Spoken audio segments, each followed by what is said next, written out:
Hello everyone, स्वागत है आपका हमारे यूट्यूब चैनल पर। जैसे कि आपकी पॉलिटी की क्लासेस चल रही हैं, तो आज का आपका टॉपिक है जिसमें हम राष्ट्रपति, प्रधानमंत्री, संसद, उपराष्ट्रपति इनके बारे में कवर करेंगे। ठीक है, तो आज हम क्या पढ़ेंगे? राष्ट्रपति के बारे में पढ़ेंगे, संसद के बारे में पढ़ेंगे, उपराष्ट्रपति के बारे में पढ़ेंगे और प्रधानमंत्री के बारे में पढ़ेंगे, जो कि आपके एग्ज़ाम में इनसे रिलेटेड जो फैक्ट्स आते हैं, जो टॉपिक आते हैं आपके एग्ज़ाम में। ठीक है, मेन टॉपिक को कवर करेंगे और जुड़े रहिए। ठीक है, तो चलते हैं आगे। तो सबसे पहले हम पढ़ेंगे क्या? राष्ट्रपति के बारे में।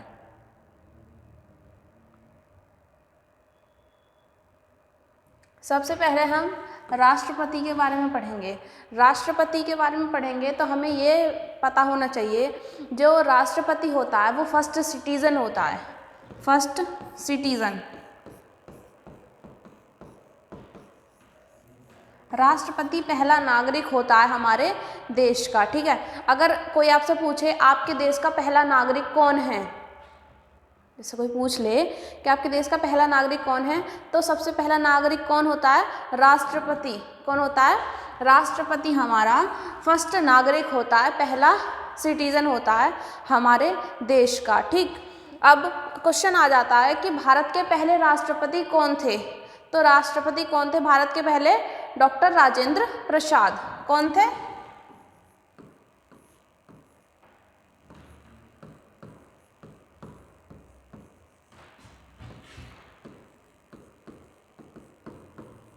पहले राष्ट्रपति कौन थे? डॉक्टर राजेंद्र प्रसाद। जब हमारा देश आज़ाद हुआ था तो उस समय जो राष्ट्रपति बने थे वो किसको बनाया गया था? डॉक्टर राजेंद्र प्रसाद को बनाया गया था। ठीक है, चलो या पढ़ते थोड़ा सा। भारतीय संविधान में जो अनुच्छेद 52 है, जो अनुच्छेद 52 है उसमें बताया गया है राष्ट्रपति के बारे में। कौन से अनुच्छेद में बताया गया है? अनुच्छेद 52 में बताया गया है किसके बारे में? राष्ट्रपति के बारे में। राष्ट्रपति पद का प्रावधान किया गया कि एक पद होगा जो जिसका नाम राष्ट्रपति होगा और वो देश का पहला नागरिक होगा और उसके हाथ में बहुत सारी पावर्स होंगी और वो एक सुपीरियर मैन होगा या वुमेन। ठीक है, अगर पूछ ले कि फर्स्ट वुमेन प्रेसिडेंट कौन है, पहली महिला प्रधानमंत्री,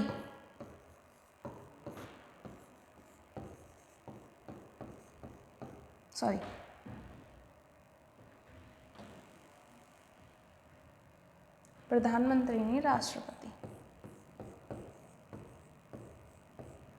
पहली महिला राष्ट्रपति कौन है? तो आप किसका नाम लेंगे? पहली महिला राष्ट्रपति कौन है? प्रतिभा पाटिल। कौन है?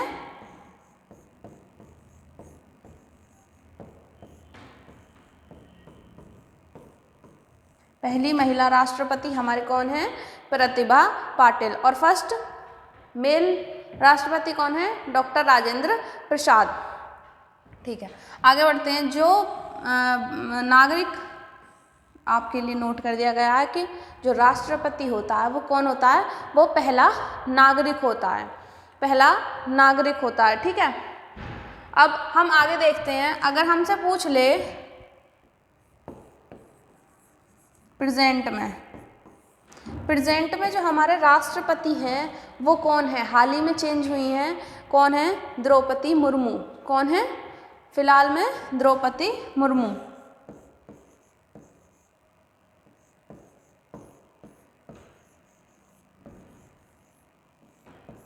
द्रौपदी मुर्मू जो फीमेल राष्ट्रपति बनी है और ये अभी करंट में बनी है। ठीक है, ये आपके करंट के क्वेश्चन से रिलेटेड हो जाता है। अब आगे चलिए, आगे बढ़ते हैं।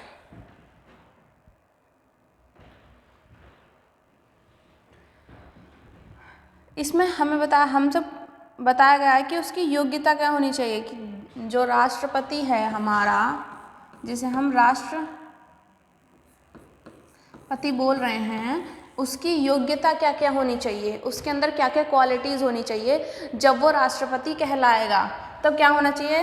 पहला तो वो भारत का नागरिक होना चाहिए। सबसे पहली मेन बात यह है कि अगर किसी को तुम अपना अपने से सुपीरियर बना रहे हो, किसी की सरकार आने वाली है, तो पहला तो ये होना चाहिए कि वो हमारे देश का ही नागरिक हो। ऐसा ना हो कि वो दूसरे देश का हो। दूसरे देश का होगा तो वो अपने देश के बारे में ही सोचेगा, हमारा तो वो सोचेगा नहीं। इसलिए सबसे पहले क्या प्रायोरिटी होती है कि वो हमारे देश का ही नागरिक हो। ठीक, अगला है उसकी आयु 35 वर्ष से कम ना हो।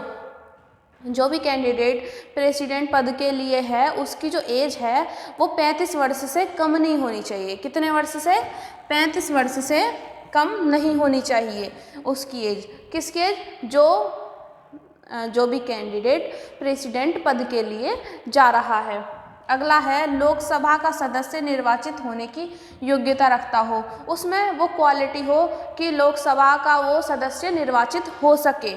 ठीक, उसके अंदर वो एबिलिटी हो कि वो जो लोकसभा का सदस्य है उसके रूप में निर्वाचित हो सके, ज़्यादा से ज़्यादा लोग उसे वोट दें। ठीक, अगला है भारत या राज्य सरकार के अधीन किसी लाभ के पद पर आसीन ना हो।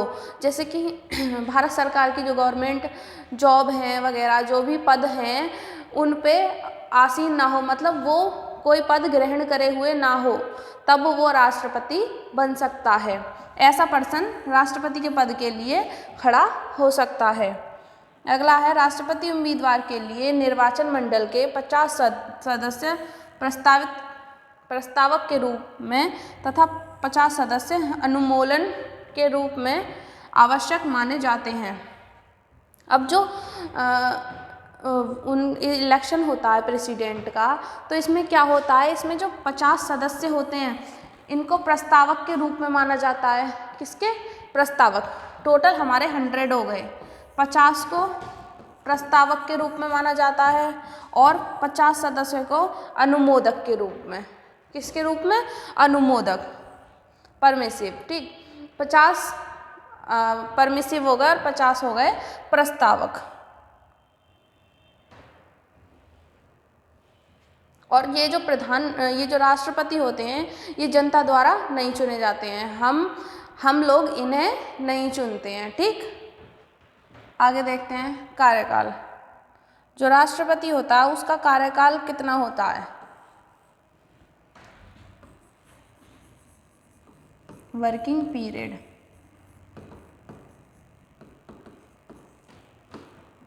जो राष्ट्रपति होता है उसका कार्यकाल कितना होता है? संविधान के अनुच्छेद 59 के अनुसार राष्ट्रपति की उपलब्धियां और भत्ते उसके कार्यकाल में घटाए नहीं जा सकते। जो इसमें क्या बोला है, अनुच्छेद 59 के तहत क्या है, जो राष्ट्रपति की उपलब्धियां और भत्ते मतलब जितनी उसकी सैलरी वगैरह जो उसे चीज़ें दी गई हैं उस राष्ट्रपति बनने के बाद, तो उसकी अनुपस्थिति में वो घटाई नहीं जा सकती हैं। ठीक है, अगर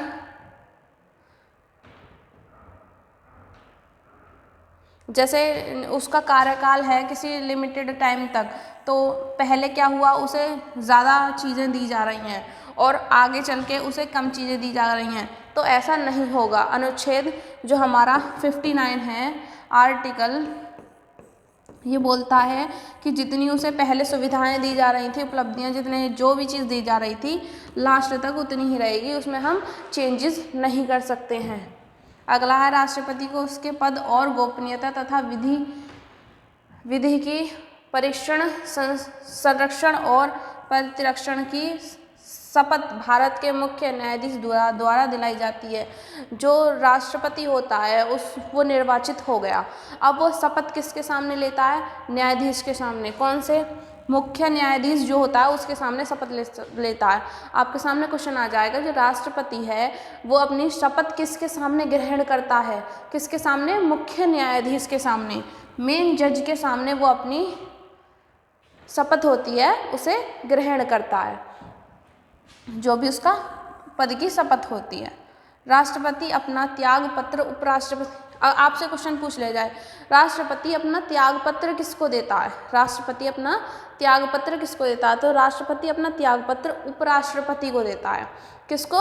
उपराष्ट्रपति को अपना त्याग पत्र देता है। अब जैसे आपसे पूछ सकते हैं कि हमारे जो करंट में उपराष्ट्रपति हैं उनका नाम क्या है?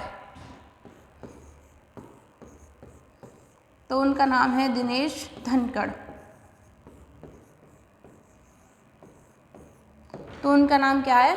दिनेश धनखड़, जो कि प्रेजेंट के हैं। कौन है? उपराष्ट्रपति। कौन है? उपराष्ट्रपति। चलिए, राष्ट्रपति की शक्तियाँ, इसमें हम डिस्कस करेंगे क्या राष्ट्रपति की शक्तियाँ क्या क्या होती हैं। राष्ट्रपति की शक्तियाँ होती हैं जैसे कार्यपालिका शक्तियाँ, ठीक, विधायी शक्तियाँ, न्यायिक शक्तियाँ, सैन्य शक्तियाँ, और कुछ उसे विशेष अधिकार दिए जाते हैं उसकी शक्तियाँ। तो एक एक करके हम डिस्कस करेंगे कि ये जो उसे पावर्स दी गई हैं ये क्या क्या हैं और कैसे कैसे हैं। तो पहले हम देखेंगे कार्यपालिका शक्तियाँ।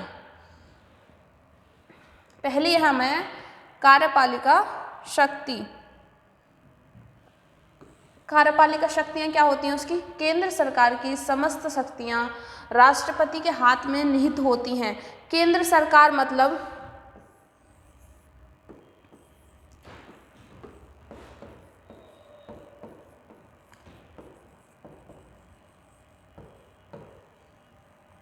केंद्र सरकार मतलब सेंट्रल गवर्नमेंट। एक होती है केंद्र सरकार, एक होती है राज्य सरकार। केंद्र सरकार होती है जो सेंट्रल गवर्नमेंट होती है, और राज्य सरकार जो हर एक राज्य की सरकारें होती हैं वो होती हैं राज्य सरकार। केंद्र सरकार एक केंद्र की सरकार होती है, ठीक।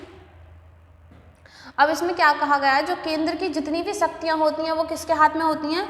वो हमारे राष्ट्रपति के हाथ में होती हैं। जो केंद्र की जितनी भी शक्तियाँ होती हैं वो राष्ट्रपति के हाथ में होती हैं, और राष्ट्रपति के हाथ में ही देश की नीतियों का संचालन होता है। क्या नीति बनेगी क्या नहीं होगी ये लास्ट डिसीजन किसका होगा? राष्ट्रपति का। कोई कुछ भी कर ले लेकिन लास्ट डिसीजन किसका आने वाला है? हमारा राष्ट्रपति का, क्योंकि उसके पास वो पावर है कि उसका लास्ट डिसीजन होगा, ठीक है। आगे है उसे विशिष्ट पदों पर नियुक्ति करने का अधिकार है। जो राष्ट्रपति है वो बहुत सारे पदों की नियुक्ति भी करता है। जैसे बहुत सारे पद हो गए, जैसे प्रधानमंत्री का पद हो गया एवं अन्य मंत्रीगण, सर्वोच्च न्यायालय एवं उच्च न्यायालय, राज्यपाल, जो सर्वोच्च न्यायालय उच्च न्यायालय इनके जज होते हैं इनको भी कौन चुनता है? राष्ट्रपति। प्रधानमंत्री की नियुक्ति कौन कर सकता है? राष्ट्रपति कर सकता है। जैसे कि संघ लोक सेवा आयोग के अध्यक्ष या अन्य सदस्यों की नियुक्ति, ऐसे एक्सेट्राज, ऐसे कई पद हैं जिनकी नियुक्ति कौन कर सकता है? राष्ट्रपति कर सकता है, क्योंकि ये सबसे सुपीरियर होता है और इसके हाथ में बहुत सारी पावर्स होती हैं।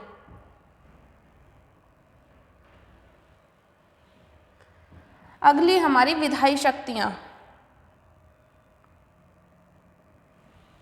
विधायी शक्तियाँ क्या पढ़ने वाले हम? विधायी शक्तियाँ। विधायी शक्तियाँ में क्या आता है? पहला पॉइंट है हमारा, राष्ट्रपति संसद का अभिन्न अंग होता है। राष्ट्रपति संसद का अभिन्न अंग होता है। जो हमारा संसद है वो किन चीज़ों से बनता है? राष्ट्रपति, लोकसभा, राज्यसभा, 3 चीज़ों से मिलकर बनता है। तो एक राष्ट्रपति जो होता है वो मेन अंग होता है हमारा किसका? संसद का। उसके हस्ताक्षर से ही कोई विधेयक कानून बन सकता है। जैसे कोई बिल पास होना है, लोकसभा में गया पास हो गया, राज्यसभा में गया पास हो गया, अब क्या वो पास हो जाएगा? क्या वो माना जाएगा कि पास हो गया? नहीं माना जाएगा। वो लास्ट में किसके पास जाएगा? राष्ट्रपति के पास जाएगा। राष्ट्रपति के पास जाएगा। अगर राष्ट्रपति अपने उस पर साइन कर देता है तो वो पास हो जाएगा, अगर राष्ट्रपति साइन नहीं करता है तो वो पास नहीं होगा। तो किसके हाथ में ये पावर?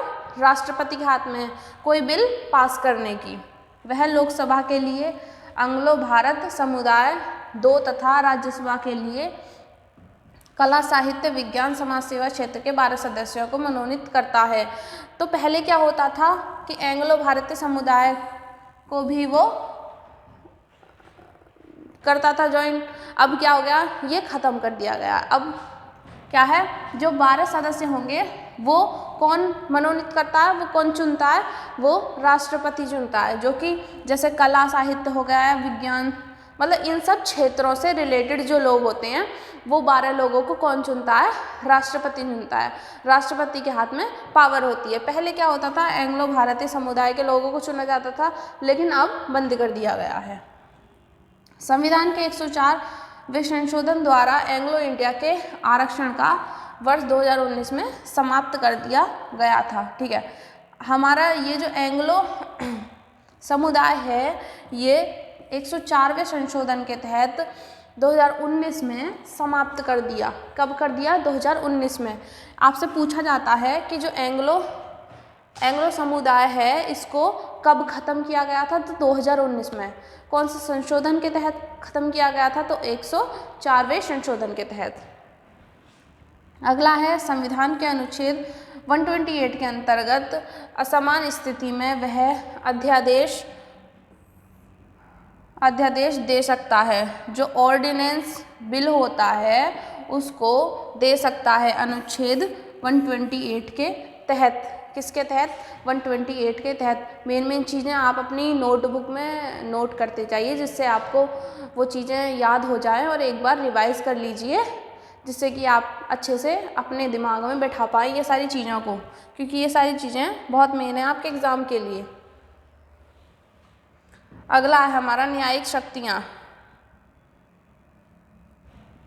न्यायिक शक्तियाँ संविधान के अनुच्छेद 72 के तहत राष्ट्रपति को किसी अपराधी की सजा को, अनुच्छेद 72 आपने सुना होगा, जैसे किसी को फांसी होने वाली है, उसने राष्ट्रपति को एक लेटर लिखा और राष्ट्रपति ने उसकी बात सुनी और उसकी फांसी रुकवा दी। या फिर आपने ऐसा सुना कि राष्ट्रपति को ऐसी पावर है कि वो किसी की फांसी रुकवा सकता है। ठीक है, तो ये अनुच्छेद 72 के तहत राष्ट्रपति को ऐसी पावर है कि वो किसी की फांसी रुकवा सकता है कुछ समय के लिए, या उसे माफ़ भी कर सकता है फांसी को। लेकिन जेल तो वो जाएंगे, मतलब अपनी सज़ा तो काटेंगे, लेकिन फांसी रुकवा सकता है। कौन रुकवा सकता है, राष्ट्रपति। अगर जिसको फांसी लगने वाली है वो राष्ट्रपति को रिक्वेस्ट लेटर भेजे या रिक्वेस्ट करे उनसे, तो किसी अपराधी की सज़ा को क्षमा करने का, उसका प्रलंबन करने का, परिहार और कम से कम अधिकार प्राप्त कर वह मृत्युदंड को माफ़ भी कर सकता है। जो राष्ट्रपति होता है वो मृत्युदंड को भी माफ़ कर सकता है, जैसे कि फांसी की सज़ा को भी माफ़ कर सकता है। मृत्युदंड ही हो गया तो उसको माफ़ कर सकता है, उनके पास पावर होती है। अगला है वह सैन्य प्रशासन द्वारा प्राप्त सज़ा या कोर्ट मार्शल की सज़ा को भी माफ़ कर सकता है। जो सैन्य प्रशासन होता है उसके द्वारा सज़ा दी जाती है या कोर्ट मार्शल की सज़ा दी जाती है, जो राष्ट्रपति है वो उसको भी माफ़ कर सकता है। अगला है उसे अधिकार है कि किसी सार्वजनिक हित के प्रश्न पर सर्वोच्च न्यायालय से परामर्श ले सके। जो राष्ट्रपति है उसको ये हक भी दिया गया है कि वो सर्वोच्च न्यायालय से किसी जनता के हित में जो काम होने वाला है उस पर सलाह ले सके। ठीक है, ये अनुच्छेद 143 के तहत बोल रहे हैं। ये बात किसके तहत, 143 हमारे संविधान में दिया हुआ है कि वो सर्वोच्च न्यायालय से एडवाइस ले सकता है।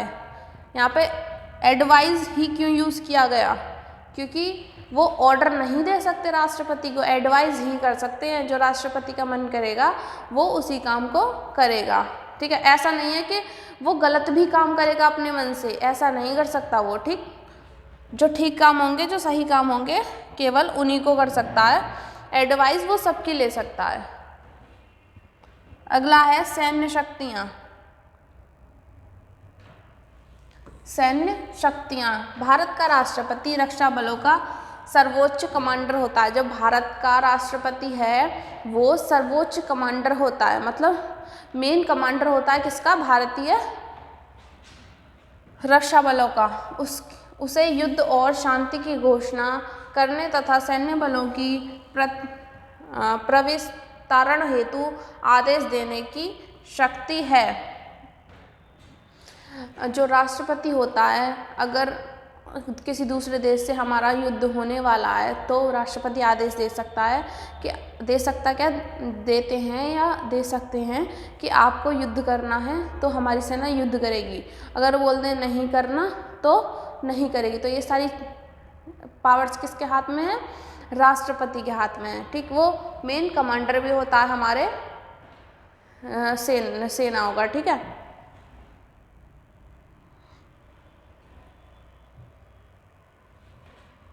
अगला हमारा विशेषाधिकार शक्तियाँ। विशेषाधिकार शक्तियाँ, अब उस पर कुछ विशेष अधिकार होते हैं, कुछ स्पेशल पावर होती हैं। तो वो क्या क्या है? जैसे पहला है, भारतीय संविधान के अनुसार राष्ट्रपति मंत्रिपरिषद की सलाह पर कार्य करता है। जो राष्ट्रपति होता है संविधान के अनुसार क्या है? मंत्रिपरिषद की सलाह पर ही काम करता है। उसे ऐसे जो राष्ट्रपति है वो सलाह ले सकता है सभी से, सभी को पता है। तो जो मंत्रिपरिषद है उसकी सलाह पर काम करता है राष्ट्रपति, किंतु विशेष परिस्थिति में वह अपने विशेषाधिकार का प्रयोग करके कार्य करता है।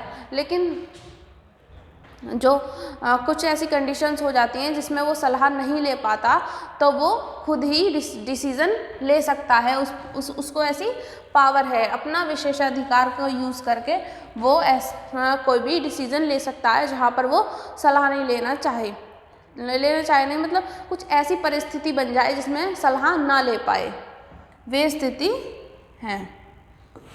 अगला है, जब किसी एक पार्टी को लोकसभा में, तो क्या हुआ, क्या हो सकता है? जैसे एक पार्टी है वो 50-50 हो गया। जैसे प्रधानमंत्री का गठन करना है हमें, हमारे पास 50-50 वोट हो गई, 50 इधर से 50 इधर से, 50 लोकसभा से और 50 राज्यसभा से।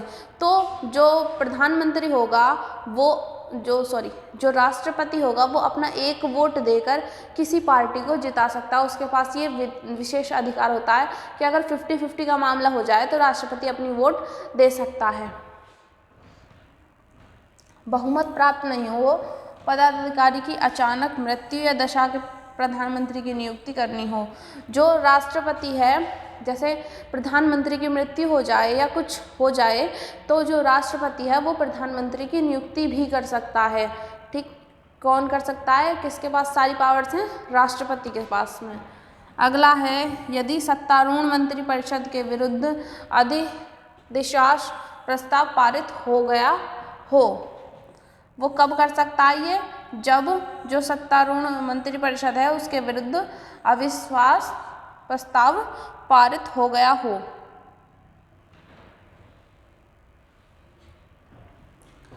महाभियोग, अब क्या पढ़ेंगे हम? महाभियोग। महाभियोग मतलब कि जैसे पद से हटाना हो या हट गए हों, ऐसे कुछ। ठीक, ये किसमें? अनुच्छेद 61 में दे रखा है। अनुच्छेद 61 में राष्ट्रपति को उसकी पदावधि की समाप्ति के पूर्व संविधान के उल्लंघन के आरोप में महाभियोग लगाकर पदमुक्त किया जा सकता है। जो राष्ट्रपति का कार्यकाल है इसमें क्या बोला गया है कि जो राष्ट्रपति की पदावधि है उसकी पदावधि खत्म हो गई। कितनी होती है? 5 वर्ष। 5 वर्ष होती है, उसकी पदावधि खत्म हो गई तो उसके ऊपर संविधान के उल्लंघन के आरोप में, जैसे उसने जो भी संविधान में दिया गया था उसके विरुद्ध काम किए हैं, संविधान का उल्लंघन किया है, तो ये आरोप लगाकर उसको उसके पद से हटाया जा सकता है कि आपने गलत काम किए हैं, आप इस पद पर रहने के लायक नहीं हैं, आपको हटाया जाता है राष्ट्रपति के पद से, तो उसे हटाया जा सकता है। संसद के किसी भी सदन में महाभियोग की प्रक्रिया 14 दिन की पूर्व सूचना के साथ शुरू की जा सकती है, बशर्ते उस सदन के 1/4 सदस्य लिखित प्रस्ताव द्वारा सहमति व्यक्त करें। आरोपों का अन्वेषण अनिवार्य रूप से किया जाना चाहिए। जो संसद है उसका जो 2 सदन हैं उनमें से किसी एक सदन में अगर प्रधान राष्ट्रपति को हटाने की प्रक्रिया चालू हो गई तो वो कितने दिन में चालू हो जानी चाहिए? 14 दिन में चालू हो जानी चाहिए। और जो 1/4 लोग हैं उस सदन के, जो 1/4 लोग हैं उनका ऐसा मानना हो कि ये करना चाहिए डिसीजन, तभी ये होगा। कितने लोगों की अनुमति होनी चाहिए? राष्ट्रपति को हटाने के लिए 1/4 लोगों की अनुमति होनी चाहिए, तभी ये प्रोसीजर चालू होगा राष्ट्रपति को हटाने का उसके पद से। ठीक है, अगला है, इस दौरान राष्ट्रपति को अपना पक्ष प्रस्तुत करने का अधिकार है। अब जैसे 14 दिन का टाइम मिला उसे कि राष्ट्रपति को उसके पद से हटाया जा रहा है, तो राष्ट्रपति क्या कर सकता है? वो अपना पक्ष भी रख सकता है, अपने बात रख सकता है कि ऐसा नहीं, ऐसा था, या जो भी था, तो वो अपना पक्ष रख सकता है। ये भी उसे अधिकार दिया गया है। यदि संसद के दोनों सदन 2/3 बहुमत से प्रस्ताव पारित कर देते हैं तो राष्ट्रपति को पदमुक्त किया जा सकता है। जो दोनों सदन हैं, संसद के जो दोनों सदन हैं, अगर वो 2/3 लोग उनमें से प्रस्ताव पारित कर देते हैं कि राष्ट्रपति को अपने पद से हट जाना चाहिए, तो क्या होता है? राष्ट्रपति को अपना पद छोड़ना पड़ता है। क्यों छोड़ना पड़ता है? क्योंकि जो 2/3 लोग हैं वो ये चाहते हैं कि राष्ट्रपति को हटाया जाए, तो उसको ये पद छोड़ना पड़ेगा, क्योंकि मेजॉरिटी ये बोल रही है कि आपको पद छोड़ना पड़ेगा।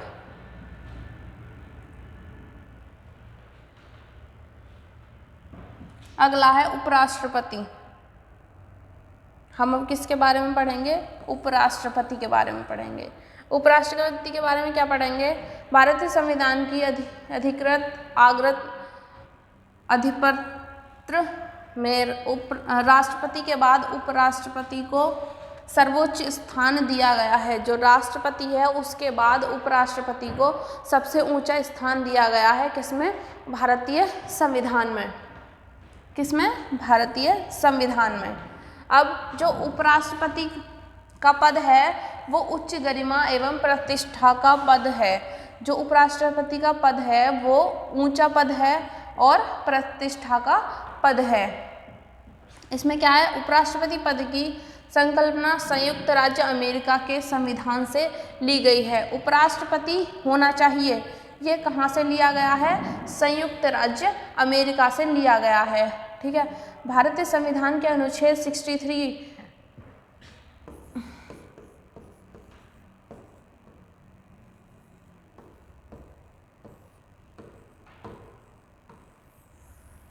जो भारतीय संविधान का अनुच्छेद 63 है उसमें प्रावधान दिया है। किसका प्रावधान दिया है? उपराष्ट्रपति के पद का। अनुच्छेद 63 में ये बताया गया कि एक पद होगा जिसका नाम उपराष्ट्रपति होगा, जो राष्ट्रपति के बाद आएगा और वो सुपीरियर होगा। जो अनुच्छेद 64 के तहत राज्यसभा का पदेन सभापति होगा। और ये भी बोला गया कि वो सभापति होगा, वो सभापति होगा हमारा राज्यसभा का। ठीक, किसका? राज्यसभा का।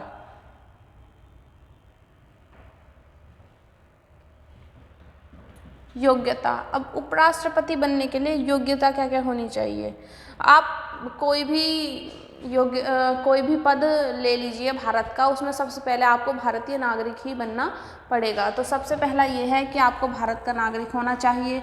आपकी जो एज है वो 35 वर्ष से कम ना हो। जो राष्ट्रपति में मांगी गई है योग्यता कि एज आपकी 35 वर्ष से कम ना हो, वही उपराष्ट्रपति में मांगी गई है कि आपकी एज 35 वर्ष से कम ना हो।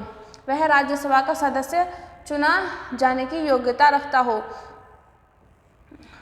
अगर राज्यसभा में इलेक्शन कराए जाएं तो वो योग्यता रखता हो कि वो राज्यसभा में इलेक्ट हो सकता है, लोग उसे पसंद करें। तो वो योग्यता रखता हो कि वो राज्यसभा का सदस्य चुना जाए, राज्यसभा के मेंबर के रूप में चुना जाए, वो ये योग्यता रखता हो। वह केंद्र सरकार अथवा राज्य सरकार या किसी स्थानीय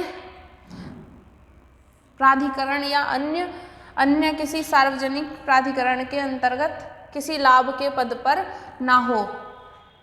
इसमें भी यही बोला गया है कि वो किसी लाभ के पद पर ना हो, जिससे उसको प्रॉफिट आ रहा हो ऐसे किसी पद पर ना हो। वो जो पर्सन उपराष्ट्रपति के पद पर आने वाला है वो किसी लाभ के पद पर, अन्य पद पर ना हो।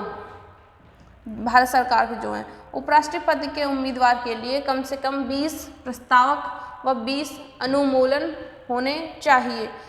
तो कितने?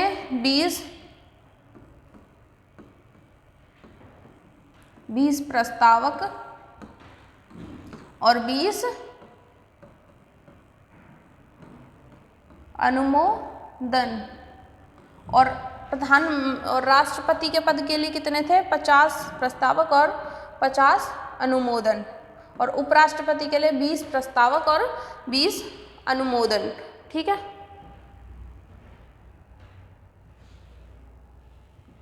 अगला देखते हैं निर्वाचन। जो उपराष्ट्रपति होता है उसका निर्वाचन कैसे होता है? इंग्लिश में इलेक्शन बोलते हैं। उसका इलेक्शन कैसे होता है? तो संविधान के अनुच्छेद 66 के अनुसार उपराष्ट्रपति का निर्वाचन संसद के दोनों सदनों के सदस्यों से मिलकर बनाए गए निर्वाचन मंडल द्वारा किया जाता है। एक इलेक्शन कमेटी है।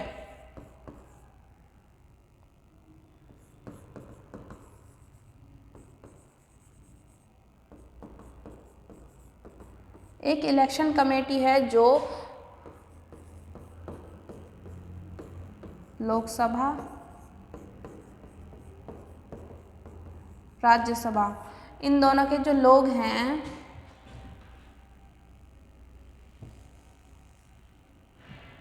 लोकसभा राज्यसभा के जो लोग हैं उनको मिलाकर एक कमेटी बनाई गई है जिसको इलेक्शन कमेटी बोलते हैं। उसके द्वारा उपराष्ट्रपति का निर्वाचन किया जाता है। लोकसभा राज्यसभा के लोगों को मिलाकर एक इलेक्शन कमेटी बनाई गई, एक निर्वाचन मंडल बनाया गया है जिसके द्वारा उपराष्ट्रपति का निर्वाचन किया जाता है। निर्वाचन मंडल द्वारा प्रावधान है, मतलब निर्वाचन मंडल होगा वो उपराष्ट्रपति का निर्वाचन करेगा। यह निर्वाचन अप्रत्यक्ष रूप से समानुपात प्रतिनिधित्व पद्धति के अनुसार एकल संख्याकरण मत द्वारा किया जाता है। किसके द्वारा? अप्रत्यक्ष चुनाव होते हैं, इसमें जनता द्वारा नहीं चुनाया जाता और इसे बाकी जो भी लेजिस्लेटिव वगैरह होते हैं वो चुनते हैं, जनता इसे नहीं चुनती है। किसको? उपराष्ट्रपति को। राष्ट्रपति को भी जनता नहीं चुनती और उपराष्ट्रपति को भी जनता नहीं चुनती है।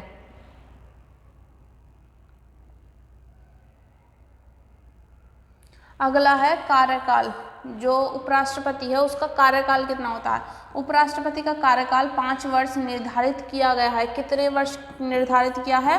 5 वर्ष निर्धारित किया गया, किंतु यदि वह चाहे तो निर्धारित कार्यकाल के पूर्व भी राष्ट्रपति को अपना इस्तीफा दे सकता है। जो राष्ट्रपति है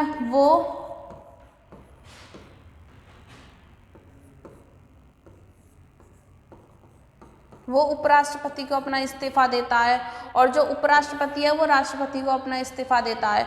जैसे कि कोई उपराष्ट्रपति बना, 2 साल बाद वो चाहता है कि मैं इस पद पर नहीं रहना चाहता और मुझे ये पद नहीं चाहिए, तो वो अपना इस्तीफा किसको दे सकता है? राष्ट्रपति को अपना इस्तीफा दे देगा और वो उस पद से हट सकता है, हट जाएगा।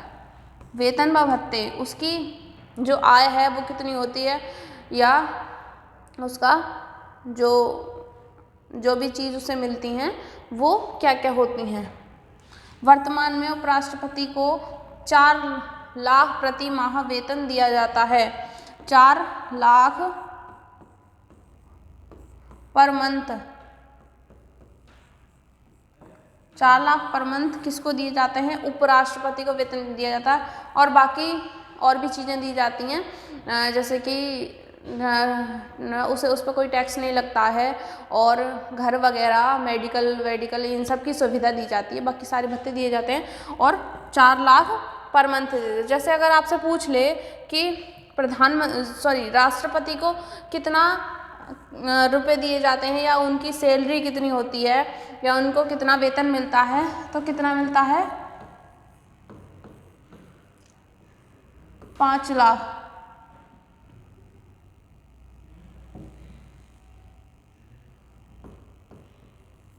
जो राष्ट्रपति है उसको, राष्ट्रपति का कितना वेतन होता है? 5 लाख रुपए राष्ट्रपति का वेतन होता है, और बाकी अन्य अलग भत्ते दिए जाते हैं उसे, वो अलग दिए जाते हैं। अगला है उपराष्ट्रपति की शक्तियां और कार्य।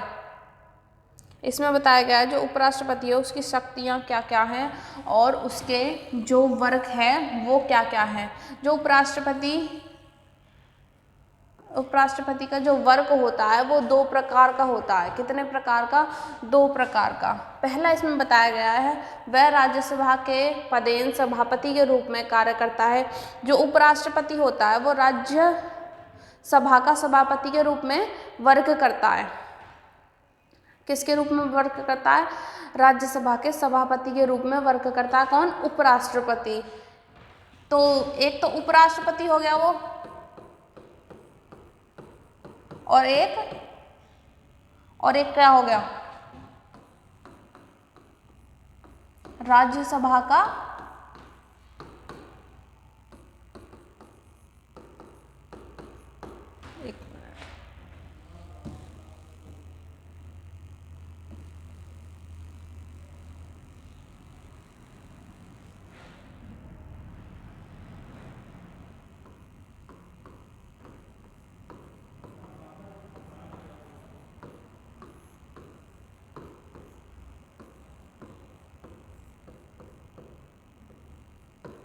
राज्यसभा का सभापति और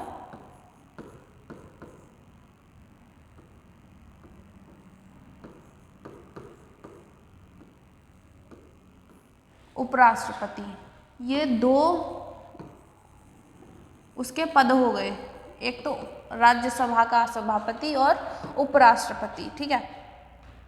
इस क्षमता में उसी शक्ति और कार्य लोकसभा के अध्यक्ष के समान हैं। जो वो क्या होता है? वो राज्यसभा का सभापति होता है। तो इसी वजह से उसके जो शक्तियां और कार्य होते हैं वो लोकसभा के अध्यक्ष के बराबर होते हैं। लोकसभा के अध्यक्ष के बराबर उसके कार्य और उसकी शक्तियां होती हैं। ठीक है। इस संबंध में वह अमेरिका उपराष्ट्रपति से मिलता जुलता है, जो सीनेट के अध्यक्ष के रूप में भी कार्य करता है। अमेरिका विधायिका का उच्च सदन। अब क्या है, ये पद हमारा कहाँ से लिया गया है? संयुक्त राज्य अमेरिका से लिया गया है। तो अमेरिका का जो उपराष्ट्रपति होता है, सीनेट के अध्यक्ष, वो उसका दूसरा पद होता है कि वो सीनेट का अध्यक्ष होगा। और जो हमारा राष्ट्रपति होता है उसका दूसरा पद कौन सा होता है? राज्यसभा का अध्यक्ष का उसका पद होता है। तो इसी के रूप में वह कार्य करता है। किसके रूप में? सीनेट के अध्यक्ष। और हमारा उपराष्ट्रपति किसके रूप में काम करता है? राज्यसभा के अध्यक्ष के रूप में काम करता है। तो ये कहाँ से लिया गया है? अमेरिका से लिया गया। क्वेश्चन पूछ लिया जाएगा। अगला पॉइंट है वह राष्ट्रपति के रूप में कार्य करता है जब राष्ट्रपति के कार्यकाल में उसने उनके इस्तीफे, हटाने, मृत्यु या अन्यथा या कोई कारण, जैसे जो उपराष्ट्रपति होता है वो राष्ट्रपति के रूप में काम कर सकता है। कब काम कर सकता है? जब राष्ट्रपति है इस्तीफा दे दे, या उसकी मृत्यु हो जाए, या कोई अन्य कारण हो जिसकी वजह से राष्ट्रपति अपने पद पर ना रहे। तो राष्ट्रपति के पद पर कौन रहेगा? तो राष्ट्रपति के पद पर उपराष्ट्रपति आ जाता है। जो उपराष्ट्रपति है वो राष्ट्रपति के पद पर काम करने लग जाता है। वह केवल 6 महीने की अधिकतम अवधि के लिए राष्ट्रपति के रूप में कार्य करता है। अब इसमें लिमिटेशंस भी दी गई हैं कि जब अगर राष्ट्रपति की मृत्यु हो गई या अन्य किसी कारण से वह अपने पद पर नहीं है तो उपराष्ट्रपति ने उसका पद ले लिया। ठीक है। उपराष्ट्रपति अब उसके पद पर है, तो वो कब तक उसके पद पर रह सकता है? 6 महीने तक। 6 महीने में क्या होगा? दूसरे राष्ट्रपति का निर्वाचन कर दिया जाएगा। तो 6 महीने तक कौन डील करेगा इन सब चीज़ों को? जो राष्ट्रपति की चीज़ें डील हो रही थी, उपराष्ट्रपति। किसके हाथ में ये शक्ति है? उपराष्ट्रपति, जिसके भीतर एक नए राष्ट्रपति का चुनाव करना होता है। ठीक है।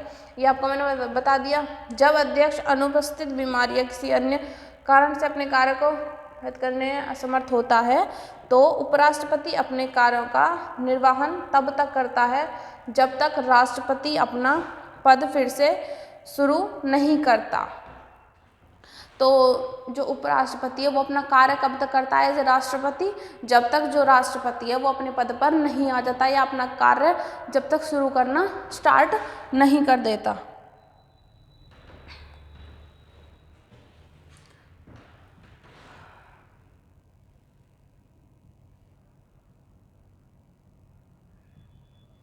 उपराष्ट्रपति के रूप में किसी व्यक्ति को चुनाव को इस आधार पर चुनौती नहीं दी जा सकती कि निर्वाचन मंडल अधूरा था। और उपराष्ट्रपति के रूप में किसी व्यक्ति के चुनाव को इस आधार पर चुनौती नहीं दी जा सकती कि निर्वाचन मंडल अधूरा था। इसका मतलब है निर्वाचन मंडल के सदस्यों के बीच किसी रिक्त का अस्तित्व है। अगला है, यदि किसी व्यक्ति के उपराष्ट्रपति के रूप में चुनाव को सर्वोच्च न्यायालय द्वारा शून्य घोषित कर दिया जाता है तो उसके द्वारा सर्वोच्च न्यायालय की ऐसी घोषणा की तारीख से पहले किए गए कार्य अमान्य नहीं होते हैं। जैसे उपराष्ट्रपति ने कोई घोषणा कर दिया, कोई कुछ भी ऐसा चीज़ बोली, तो अगर उपराष्ट्रपति की अवधि खत्म हो रही है, उपराष्ट्रपति अपने पद से इस्तीफा दे रहा है, तो जो उसने बोला है वो लागू किया जाएगा, ऐसा सर्वोच्च न्यायालय बोलता है। ऐसा नहीं है कि अब वो अपने पद से हट रहा है या फिर कुछ जो भी बात हुई है तो जो उसने ऑर्डर दिया वो भी खारिज हो जाएगा, ऐसा नहीं होगा, उसको लागू किया जाएगा। ये कौन बोलता है? हमारा सर्वोच्च न्यायालय बोलता है।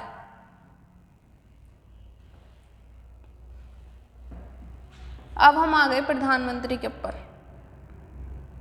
अब हम क्या पढ़ेंगे? प्रधानमंत्री।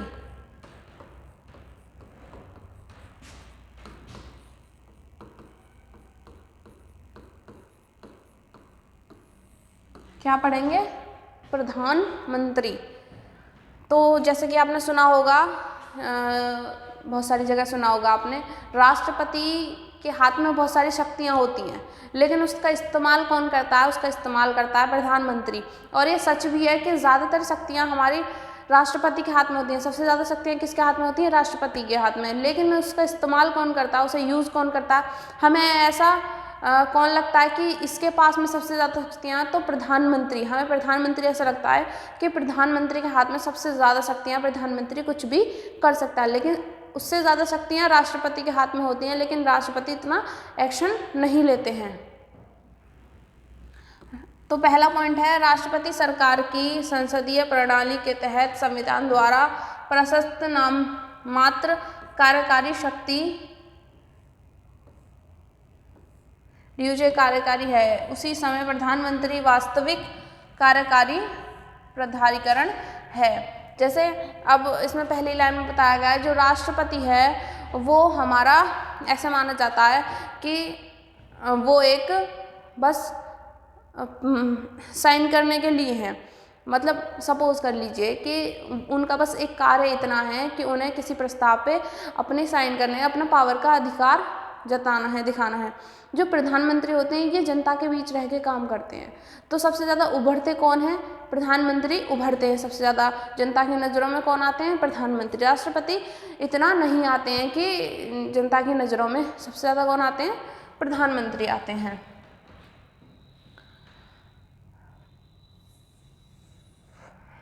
ठीक है, अगला देखते हैं। दूसरे शब्दों में राष्ट्रपति राज्य का मुखिया होता है, लेकिन प्रधानमंत्री सरकार का मुखिया होता है।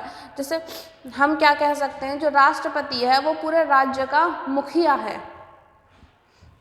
ये हमारा राज्य है भारत। इसमें क्या कहेंगे हम? जो राष्ट्रपति है वो हमारे राज्य का मुखिया है। जो राष्ट्रपति है वो हमारे राज्य का मुखिया है। और जो प्रधानमंत्री है वो किसका मुखिया है? जो इस राज्य में सरकार है, जो इस राज्य में सरकार है उसका मुखिया कौन है? प्रधानमंत्री।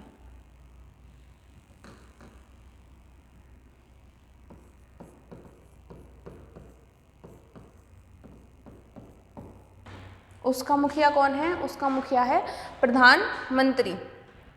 ठीक है, 2 पॉइंट क्लियर हो गए हमारे। अगले पॉइंट पर चलते हैं। प्रधानमंत्री के चयन और नियुक्ति का तंत्र संविधान के निर्दिष्ट नहीं है। अनुच्छेद 75 केवल यह कहता है कि राष्ट्रपति प्रधानमंत्री की नियुक्ति करता है। जो अनुच्छेद 75 है वो केवल ये बताता है कि जो राष्ट्रपति है वो प्रधानमंत्री की नियुक्ति करता है। आपसे क्वेश्चन पूछ लिया जाए कि प्रधानमंत्री की नियुक्ति कौन करता है, ऑप्शन हो आपके पास 4, तो कौन करता है? राष्ट्रपति प्रधानमंत्री की नियुक्ति करता है। अगला है संसद प्रधानमंत्री के वेतन और भत्ते को नियमित रूप से निर्धारित करती है। उसे संसद के सदस्य के रूप में वेतन और भत्ते के समान राशि का भुगतान किया जाता है। जो संसद का कोई सदस्य को जितना वेतन या भत्ता मिलता है उतना ही वेतन और भत्ता किसको मिलता है? एक राज्य के प्रधानमंत्री को मिलता है। जितना किसको मिलता है? एक सदस्य को मिलता है संसद के, उतना ही प्रधानमंत्री को मिलता है देश के।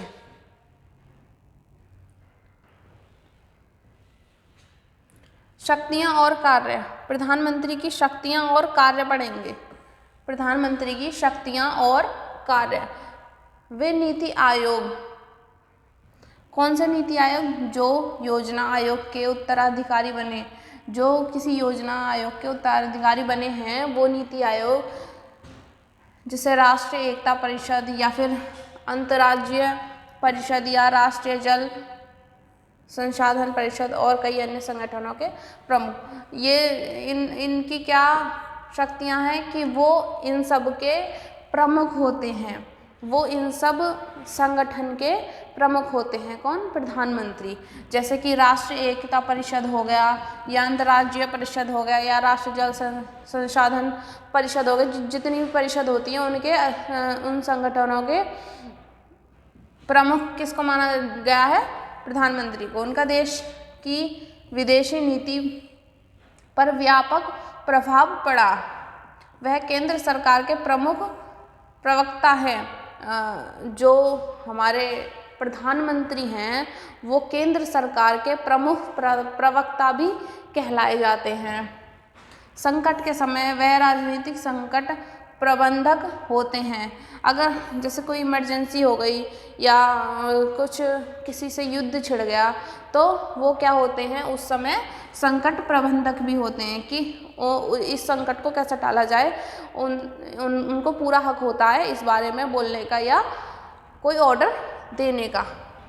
राष्ट्र के नेता के रूप में वह विभिन्न राज्यों में लोगों के लिए विभिन्न समूह से मिलते हैं और अन्य बातों के अलावा उनके मुद्दों के बारे में ज्ञापन प्राप्त करते हैं। वो क्या होते हैं? वो अन्य सदस्यों से मिलते हैं और उनसे उनकी परेशानी पूछते हैं और उसका समाधान करने का पूरा हक होता है। उनके पास पूरी पावर होती है कि उनकी समस्या का समाधान करेंगे। वह मुख्य चेहरा और सत्तारूढ़ दल का नेता और शस्त्रदार बलों का राजनीतिक प्रमुख होता है। जो प्रधानमंत्री होता है वो मुख्य चेहरा होता है किसका? किसी सत्तारूढ़ दल का, ठीक है, या सशस्त्र बलों का। जैसे कोई एक पार्टी है और इसका प्रधानमंत्री बना,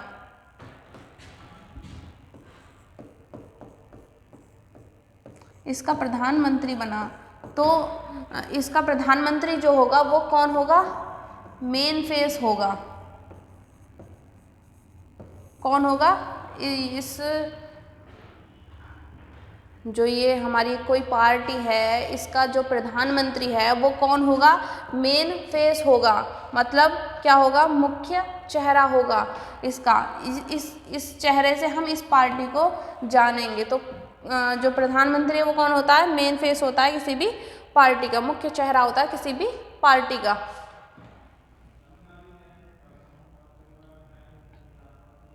आगे हम क्या पढ़ने वाले हैं? संसद के बारे में। संसद, अब हम क्या पढ़ेंगे? संसद पढ़ेंगे। हमने जैसे सुना होगा कि हमारे देश में ये बिल पास हुआ है, ये बिल पास हुआ है कि कभी कोई बिल पास होने वाला है या कुछ पास हो गया, तो ये सब सारी चीज़ें कहाँ पर, ये सारे बिल कहाँ पर पास होते हैं, ये सारे बिल पास होते हैं कहाँ पर, संसद में।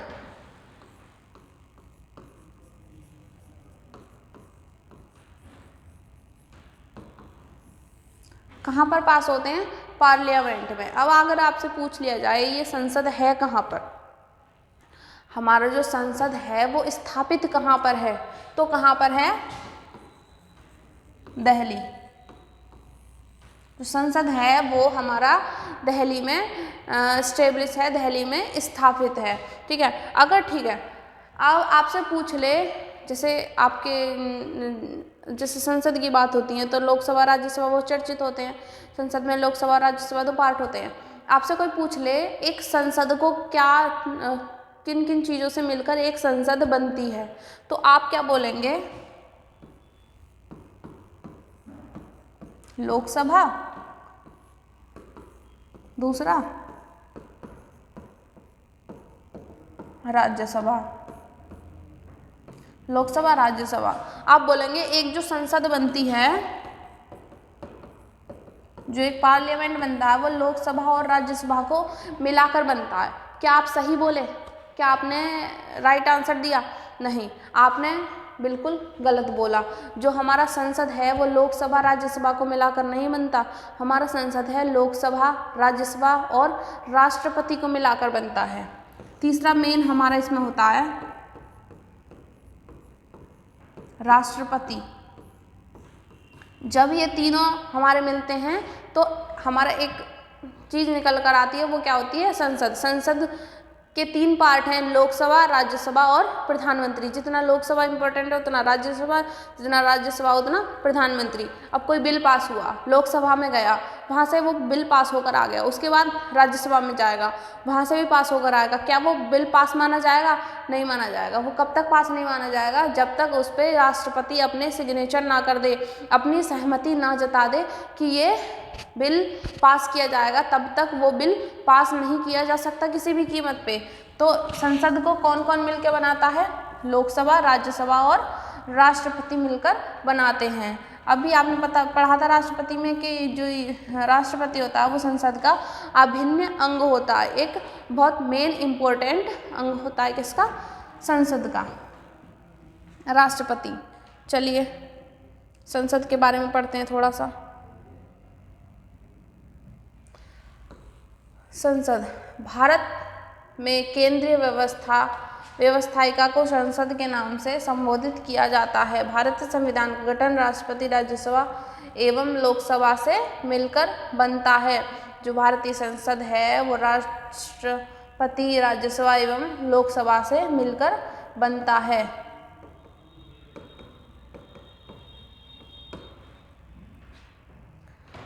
राज्यसभा, सबसे पहले हम क्या पढ़ेंगे, राज्यसभा के बारे में पढ़ेंगे। जो राज्यसभा है उसको हम अपर हाउस भी बोलते हैं, राज्यसभा को अपर हाउस बोलते हैं, लोकसभा को लोअर हाउस बोलते हैं। ठीक है, पहला पॉइंट है हमारा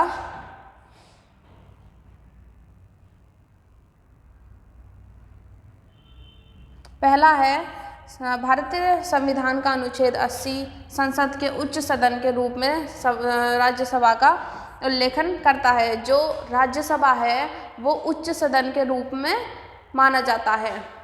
आपसे क्वेश्चन पूछा जा सकता है, जो राज्यसभा है वो किसके रूप में माना जाता है, उच्च सदन, लोअर सदन, मिडिल, ऐसे करके 4 ऑप्शन आ जाएंगे कुछ भी, और आपको सही आंसर क्या होगा, अपर सदन, उच्च सदन, आपका सही आंसर होगा। तो किसके रूप में माना जाता है, उच्च सदन के रूप में, और ये हमारे अनुच्छेद 80 में दिया हुआ है। किस में रिटन है, अनुच्छेद 80 में। राज्यसभा के सदस्यों की अधिकतम संख्या, जो अधिकतम संख्या होगी वो कितनी होगी, 250। जो राज्यसभा के मेंबर होंगे उनकी अधिकतम संख्या कितनी होगी, 250 मेंबर तक होने चाहिए, या होंगे, या होते हैं। ठीक है, इसके सदस्य वर्तमान में कितने हैं, 245। आपसे क्वेश्चन पूछ ले कि राज्यसभा में कितने लोग हैं, कितने, और कुछ ऑप्शन आपको दिए जाएं तो कितने हैं टोटल, अभी वर्तमान में 245 पद हमारे हैं, और मैक्सिमम कितने होने चाहिए? 250।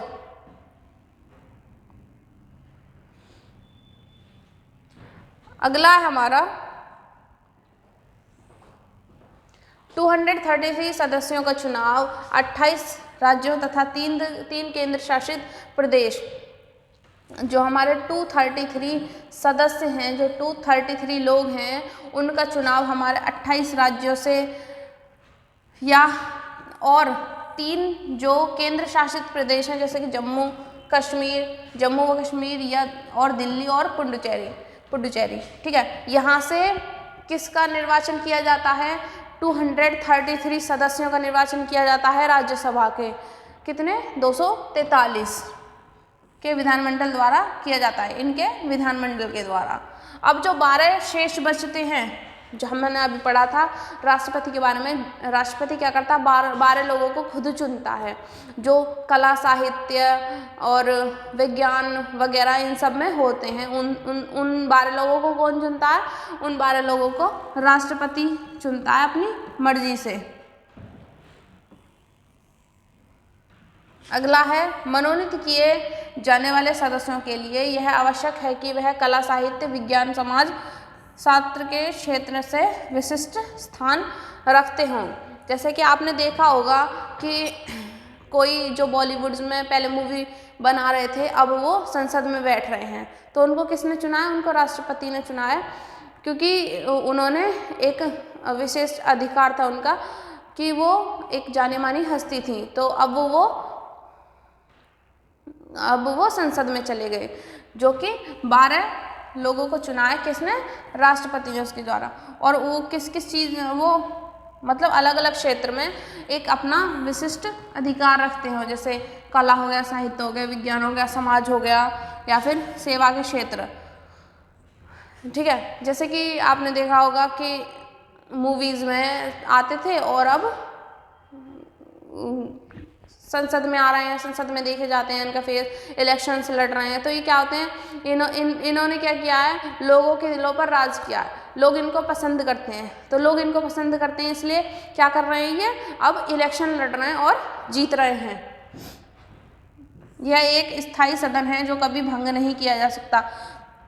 जो राज्यसभा है, ये भी नोट करने वाली बात है कि जो राज्यसभा है वो एक स्थायी सदन है, वो परमानेंट हाउस है, इसको कभी ख़त्म नहीं किया जा सकता, इसको कभी भंग नहीं किया जा सकता है। तो क्या होता है इसमें?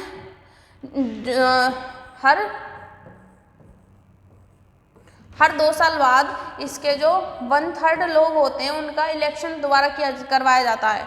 एक तिहाई लोगों का निर्वाचन हर 2 साल बाद कराया जाता है। 1/3 लोग हर 2 साल बाद नए लोग आते हैं किस सदन में? राज्यसभा में। किस में? राज्यसभा में, ठीक है। प्रत्येक 2 वर्ष पश्चात इसमें 1/3 सदस्य अवकाश ग्रहण करते हैं और उनके स्थान पर नए सदस्य स्थान ग्रहण करते हैं। इस प्रकार यह सदन का कार्य 6 वर्ष हो जाता है। जैसे हर 2 वर्ष बाद 1/3 लोगों को अवकाश दे दिया जाता है, उनकी जगह पर नए लोगों को रखा जाता है। तो एक सदस्य का जो कार्यकाल हो जाता है वो 6 वर्ष कितना हो जाता है? 6 वर्ष। कितना हो जाता है? 6 वर्ष। एक सदस्य का कार्यकाल 6 वर्ष हो जाता है। अगला पॉइंट है हमारा, राज्यसभा में भी विपक्ष के नेता को कैबिनेट स्तर का राष्ट्रपति वर्ष में कम से कम 2 बार राज्यसभा का अधिवेशन आहूत करता है। जो राष्ट्रपति है वो एक ईयर में कम से कम 2 बार, एक साल में कम से कम 2 बार राज्यसभा का अधिवेशन आहूत करता है। जो राज्यसभा है उसका अधिवेशन करता है राष्ट्रपति एक साल में कम से कम 2 बार। राज्यसभा की अंतिम बैठक और अगले सत्र की प्रथम बैठक में 6 माह के अधिक अंतर नहीं होता। 6 महीने से ज़्यादा अंतर नहीं होता पहली और आखिरी मीटिंग में, ठीक है। पहली जो आखिरी मीटिंग हुई होगी 6 महीने के अंदर अंदर दूसरी मीटिंग हो जाएगी।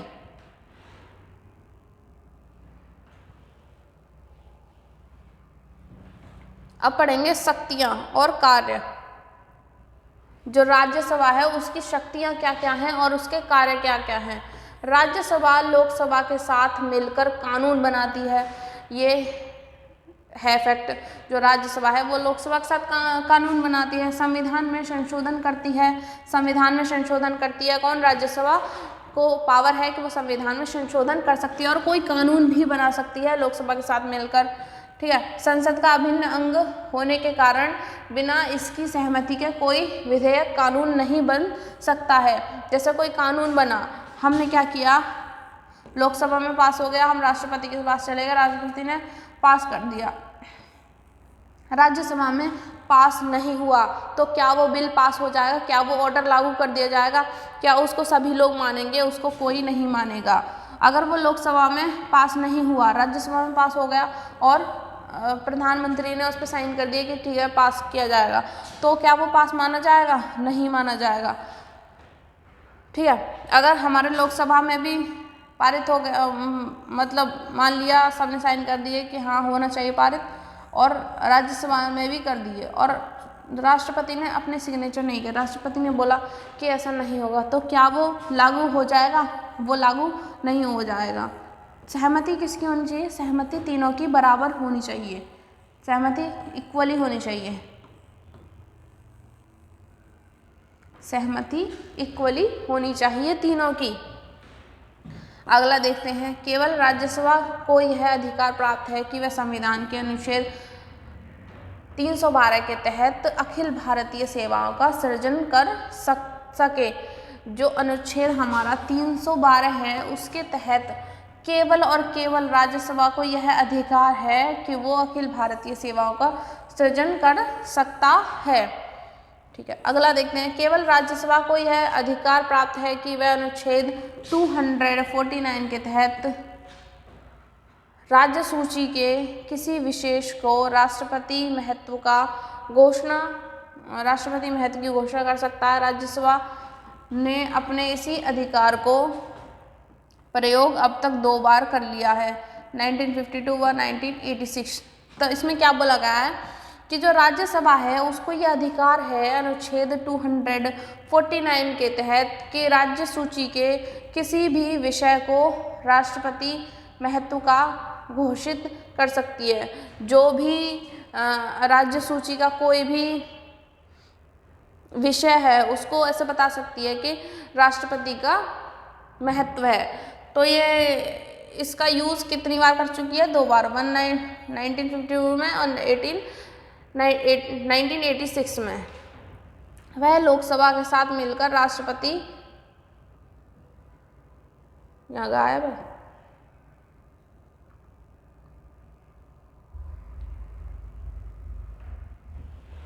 चलिए आगे देखते हैं।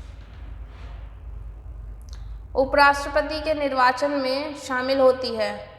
वह लोकसभा के साथ मिलकर महाभियोग, हाँ यहाँ पे मिल गया,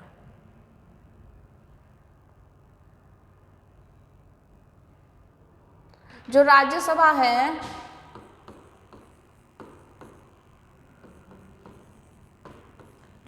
है वो क्या होता है? राज्यसभा लोकसभा के साथ मिलकर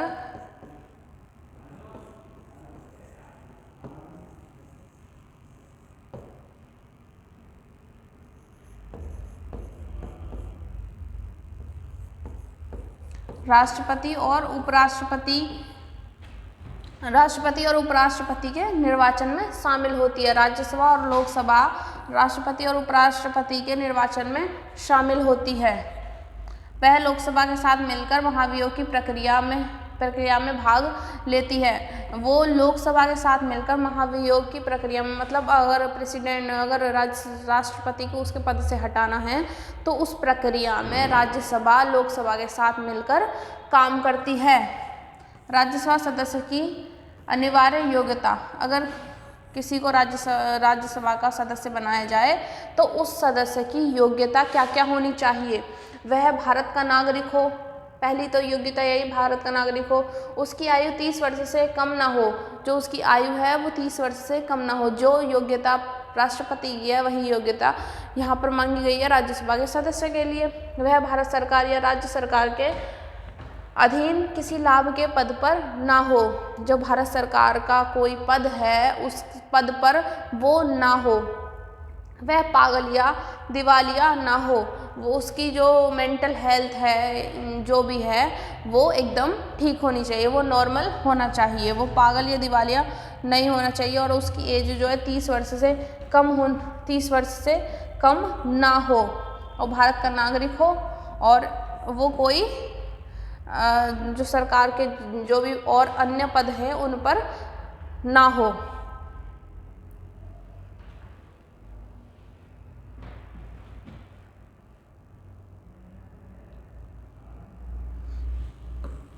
कार्यकाल, जो लोकसभा के सदस्य हैं उनका कार्यकाल कितना है। लोकसभा का कार्यकाल 5 वर्ष है। कितना है लोकसभा का कार्यकाल? 5 वर्ष। किंतु प्रधानमंत्री के परामर्श पर राष्ट्रपति इसे समय से पूर्व भंग कर सकता है। जो राष्ट्रपति है उसके पास ये पावर है कि अगर किसी में एबिलिटी नहीं है कि वो सदस्य रहे राज्यसभा का, तो वो 5 वर्ष से पहले भी इसे भंग कर सकता है। अब पढ़ते हैं लोकसभा के बारे में। लोकसभा को लोअर हाउस बोला जाता है। लोकसभा को बोला जाता है lower house of parliament. Lower house of parliament. Rajya Sabha को उच्च सदन बोला जाता है और लोकसभा को लोअर हाउस बोला जाता है। भारतीय संविधान के अनुच्छेद 81 के अंतर्गत लोकसभा का गठन 5 वर्ष के लिए किया जाता है। जो लोकसभा है उसका केवल गठन 5 वर्ष के लिए किया जाता है। जो राज्यसभा है वो परमानेंट है। जो राज्यसभा है वो परमानेंट हाउस है, लेकिन जो लोकसभा है उसका गठन केवल 5 वर्षों के लिए किया जाता है। यह भारतीय संसद का निम्न सदन है।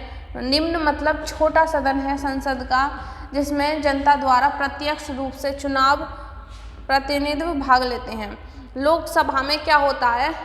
प्रत्यक्ष चुनाव होता है। प्रत्यक्ष माने क्या होता है? प्रत्यक्ष मतलब है कि इसके जो लोग होंगे वो किसके द्वारा चुने जाएंगे? डायरेक्ट जनता के द्वारा चुने जाएंगे। किसके द्वारा चुने जाएंगे? जनता के द्वारा। जनता के द्वारा कैसे चुने जाएंगे? वोटिंग के आधार पर। पहले क्या होता था कि अगर आपकी एज 18 है तो आप वोट कर सकते हैं, ठीक है। कितनी एज होनी चाहिए वोट करने के लिए? 18। तो ये किसके द्वारा चुने जाते हैं? ये जनता के द्वारा चुने जाते हैं। और जो राज्यसभा के लोग होते हैं वो किसके द्वारा चुने जाते हैं? वो अप्रत्यक्ष चुनाव होते हैं उनके, जनता द्वारा नहीं चुने जाते हैं। जो MLAs MPs होते हैं वो चुनते हैं राज्यसभा के लोगों को। लोकसभा का विघटन प्रधानमंत्री की सिफारिश पर राष्ट्रपति करता है। जो लोकसभा का विघटन होगा वो राष्ट्रपति करता है प्रधानमंत्री की सिफारिश पर। आगे देखते हैं लोकसभा के सदस्यों की अधिकतम। अब यहाँ पर एक बात नोट करने वाली है कि जो राज्यसभा है उसमें कम लोग होते हैं, उसमें मैक्सिमम 250 पद होते हैं। जैसे बोला गया था कि कितने होने चाहिए? 250 होने चाहिए। और कितने हैं? 245 हैं। और इसमें उससे डबल संख्या होती है लोगों की। अब इसमें हम देखते हैं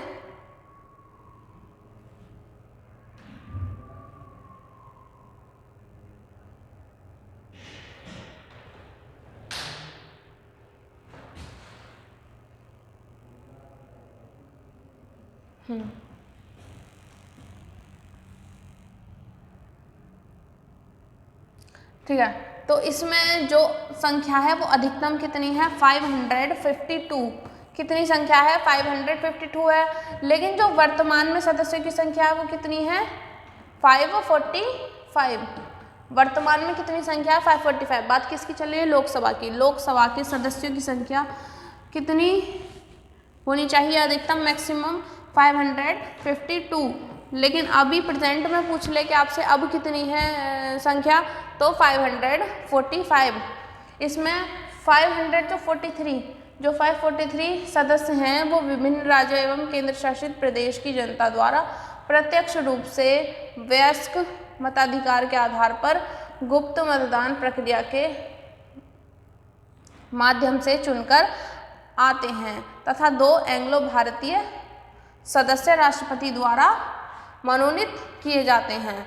ठीक है, अभी हमने पढ़ा था कि जो एंग्लो भारतीय हैं वो समाप्त कर दिया गया था 2019 में। ठीक, इसमें क्या है, जो 543 सदस्य हैं वो कौन चुनती है, पब्लिक चुनती है।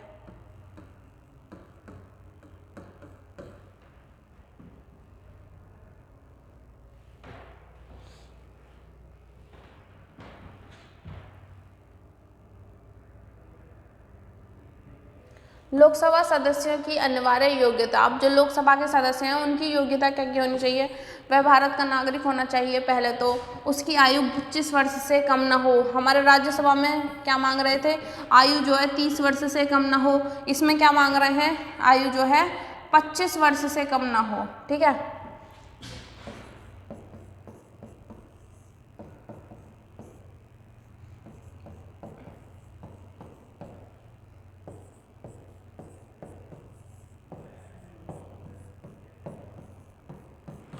कितने वर्ष से कम ना हो, 25 वर्ष से कम ना हो। वह पागल या दिवालिया ना हो, उसकी जो मानसिक स्थिति है वो ठीक हो, वो ऐसा ना हो कि माइंड से थोड़ा वीक हो या जो भी है। संसद की किसी विधि के अंतर्गत अयोग्य ना हो, जो संसद की जो विधि है उसके अंतर्गत अयोग्य ना हो, मतलब उसमें योग्यता होनी चाहिए कि वो संसद के लोकसभा का सदस्य बन सकता है।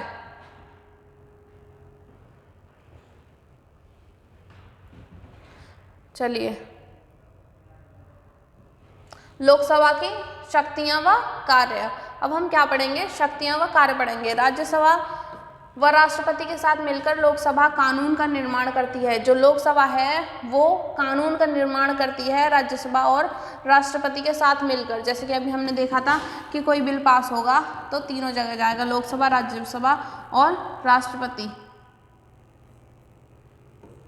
प्रेसिडेंट। ठीक है, तीनों के पास जाएगा। अगला है, कोई विधेयक धन विधेयक है या नहीं, यह फैसला लोकसभा का अध्यक्ष करता है। कोई जो विधेयक है वो धन विधेयक है या नहीं, वो कौन कर सकता है, लोकसभा का अध्यक्ष करता है। तो लोकसभा का अध्यक्ष कौन है, अगर प्रेजेंट में पूछ लिया जाए,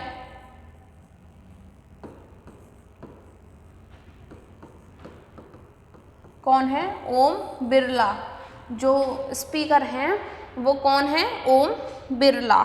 अगला पॉइंट है, राज्यसभा के साथ मिलकर संविधान के संशोधन। संविधान का जो अमेंडमेंट होता है, जो संशोधन होता है, उसे भी लोकसभा करती है राज्यसभा के साथ मिलकर। अगला है, मंत्रिपरिषद सामूहिक रूप से लोकसभा के प्रति उत्तरदायित्व होता है। जो मंत्रिपरिषद होता है वो लोकसभा के प्रति उत्तरदायित्व होता है। अगला है, लोकसभा सदस्यों के मध्य से मंत्रियों पर नियंत्रण स्थापित कर उन्हें अनेक दायित्वों के प्रति सशक्त बनाए रखती है। लोकसभा सदस्यों के मध्य से मंत्रियों पर नियंत्रण, जो लोकसभा है वो मंत्रियों पर नियंत्रण रखती है और वो उन पर नियंत्रण रखती है और वो देखती है कि ये नेता सही काम कर रहे हैं या नहीं, लोगों के हित में काम हो रहा है या नहीं। तो इसका भी पूरा ध्यान रखा जाता है। चलिए, तो आज का आपका टॉपिक यहीं समाप्त होता है। आई होप आपको क्लास अच्छी लगी होगी। अगर आपको क्लास अच्छी लगी है तो लाइक कीजिए, कमेंट कीजिए और शेयर कीजिए। आपकी और भी क्लास आएंगी जो आपके इम्पोर्टेंट टॉपिक हैं उसमें डिस्कस किए जाएंगे आपके एग्ज़ाम से रिलेटेड। और ये आपकी एसएससी जीडी का बैच चल रहा है, इसको ज़रूर देखें। इसकी और भी क्लासेस आ रही हैं, जैसे रीजनिंग की, मैथ की, इंग्लिश की, जीएस की, उन सबको आप अच्छे से पढ़ें और अच्छे से देखें और आप सिलेक्शन पाकर जाएंगे, ऐसी उम्मीद हमारी है। इसलिए हम आपके लिए दिन रात जाग कर मेहनत कर रहे हैं। आपको भी मेहनत करनी है और अच्छे से सारे काम करने हैं, ठीक है। जब तक के लिए गुड बाय, थैंक यू।